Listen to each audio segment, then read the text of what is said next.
আপনারা জানেন যে হালে আমাদের দেশে ব্যাপক আলোচিত এবং সমালোচিত দেওয়ান সুমিত এবং তার গার্লফ্রেন্ড মেঘনা আলম।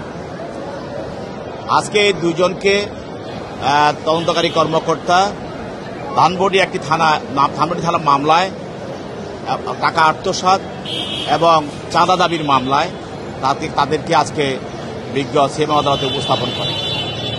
এই মামলায় তদন্তকারী কর্মকর্তা আদালতকে বলেন যে দেওয়ান সুমিত তিনি তার সব সহযোগী লোকদেরকে নিয়ে ধানমন্ডিতে 7 পশ্চিম রোডে একটা জাপানি রেস্টুরেন্টে বসে তারা সেখানে চাঁদা দাবির সহ অন্যান্য বিষয় নিয়ে তারা কাজ করতেছিল এবং চাঁদা দাবি করতেছিল বিভিন্ন প্রতিষ্ঠানের কাছে। সেখানে পুলিশ বিষয়টা জানতে পেরে তাদের বিরুদ্ধে মামলাটা করে এবং এই মামলায় সুমিত দেওয়ান এজাহার নামী আসামি। এছাড়াও এর আগে আপনারা জানেন যে সুমিত দেওয়ানের বিরুদ্ধে বাটারা থানা একটা মামলা করা হয়েছিল। সেই বাটারা থানা মামলাটিও চাঁদাবাজির মামলা। সেই মামলার বিষয়বস্তু ছিল যে সুমিত দেওয়ান সে বাংলাদেশের বিভিন্ন দেশে সে শ্রমিক পাঠায়, কর্মসংস্থানের জন্য শ্রমিক পাঠায়।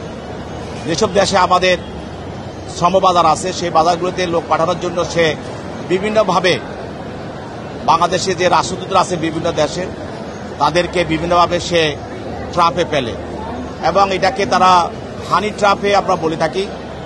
এই ট্রাপে ফেলার জন্য তারা বিভিন্ন ধরনের মডেল এবং বিভিন্ন ধরনের উঠতি মেয়েদেরকে সে ব্যবহার করে।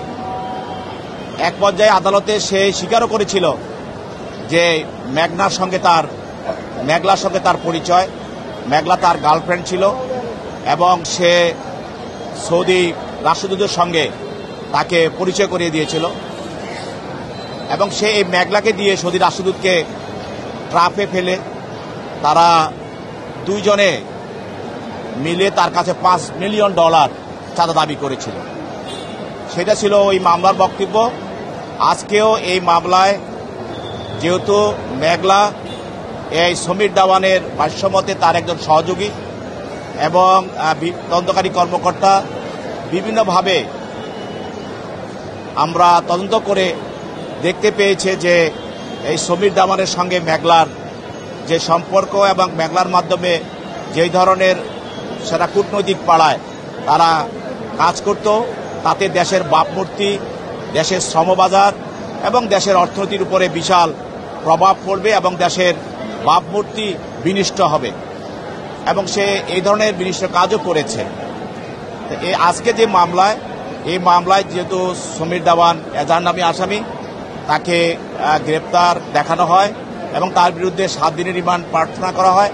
বিজ্ঞ আদালত 5 দিনের রিমান্ড মঞ্জুর করেন এবং মেঘলাকে এই ঘটনার সঙ্গে সুমিত দেওয়ানের সঙ্গে তার সম্পৃক্ততা পাওয়ার কারণে এবং বিভিন্ন ধরনের তথ্যের ভিত্তিতে মেঘলাকেও এই মামলার সুমিত দেওয়ানের যে একটি চক্র এবং তাদের যে একটা প্রতারক চক্র, তারা সংঘবদ্ধ চক্র, ওই চক্রের যে একটা সদস্য হিসাবে এই মেঘলাকেও পাওয়া যায়। সেই জন্য তাকে আজকের এই মামলাও তাকে গ্রেপ্তার দেখানোর জন্য প্রার্থনা করে এবং বিজ্ঞ আদালত তাকে গ্রেপ্তার দেখিয়ে জেল আদালতে প্রেরণ করেন।